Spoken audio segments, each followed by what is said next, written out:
Hello and welcome to another edition of Keith's World of Entertainment. Yes, Keith Milward, and of course I'm now at Briton Ferry, and I cannot believe I'm surrounded by some of my favourite people, because last year I was Mother Goose. Yes, I was in the frocks, yes.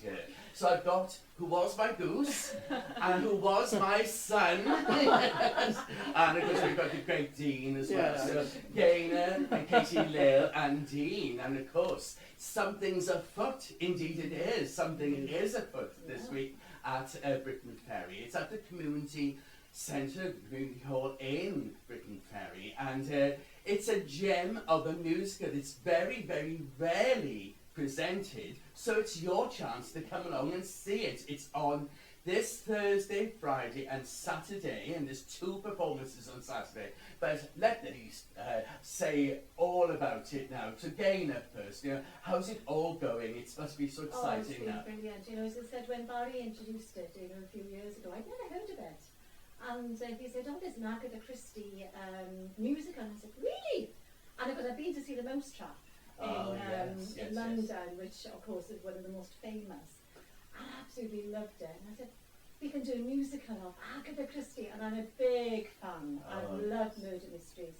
So when he introduced me, he said, yeah, it's called Something's Afoot. I said, oh, we got to do that. So it was really something I wanted to do for such a long time. Oh my God. And we got a fantastic cast. We've had such a lovely time. Everybody's just got on so well. And you can tell that from the stage as well, when we played opposite each other. And you can see there's a good relationship and a good sort of banter going between us. And but Briton Ferry Musical Theatre, of course, it used to be known as Briton Ferry Amateur Operatic Society. And of course, you come from good stock, don't you? There's been a tremendous productions over the years. Oh good gosh, yeah. Well, we started in 1948.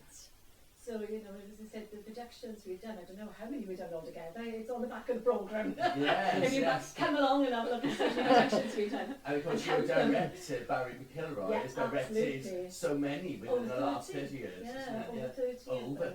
So it'd be very strange without him. Well, yes, of course. This is Barry McIlroy's last production, so I know that all our friends and those who don't know us, well, come and see us. We'll all be friends very, very soon. But yes, these are cast members, and I'm trying hard not to say who done it, because it's a wonderful who done it. Play or musical. It's so rare to have a whodunit musical, So so how do you come into it, and what are your characters? after you. Yeah, No, okay, it's look, Katie Lil, but- so I play Miss Tweed. She is the detective of the story. Yes, so she is sort of snooping around, sort of, heads and, having a good old nose around, trying to work out what's going on.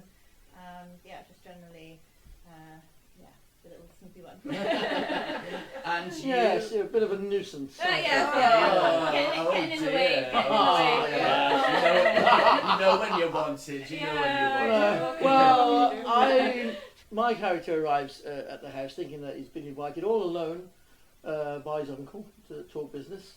Unfortunately, everybody's turned up on their dog, and it's thinking, what is going on here then? Because they thought it was just me, and everybody thought it was just going to be them.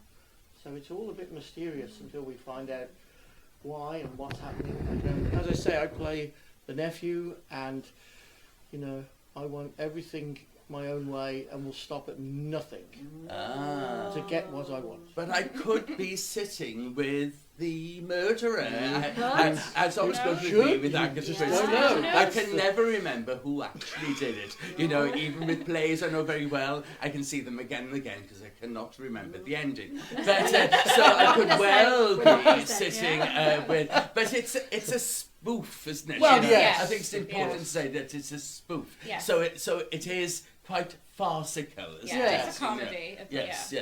Can you give us some examples of, without giving anything away, of the hilarity that there is within this piece? Well, we have a chamber pot. which plays a pivotal part in the show in the opening number. Well, it has an 8-minute opening number, which is a great Very scene fast-paced, setter for all the characters. You get to know each of the characters while within the first number. few They're minutes. introduced. The first number, as I said, Very Marvelous fast-paced Weekend, is introduction, very fast-paced. It's to got a all lot of characters. dialogue as well as music. It's got to be very, very quick.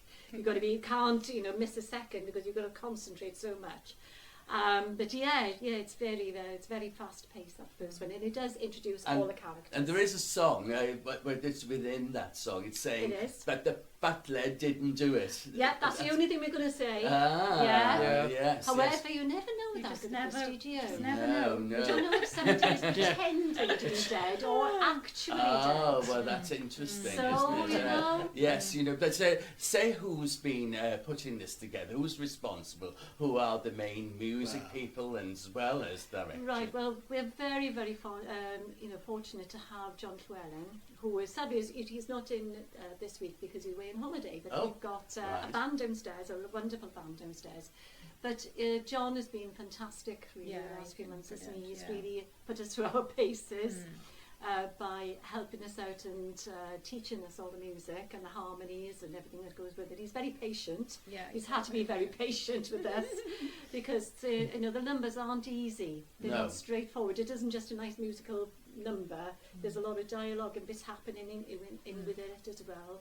We're very, very, fortunate to have John Llewellyn. There's some bouncy songs, aren't there? Oh, the songs are lovely. I think, once everybody, Barry did a CD of some things for us to listen to, and it was great. Yes, you know, it's I like the double entendre as Oh, well, yes. because there's even a song, you something out of the sky, please, You please fell out remind of the me. sky. You Yes, fell out of the sky, Yeah. without giving too much away. Too much because- away, no. Yes, but it's interesting because there's more than one murder, and because sometimes when you go to see a play, that there'll be the one murder, but the audiences, and the audience will actually see the murders taking place in front of their eyes. Hopefully they're an audience that likes to be kept on their toes. Yes. Ah. Because,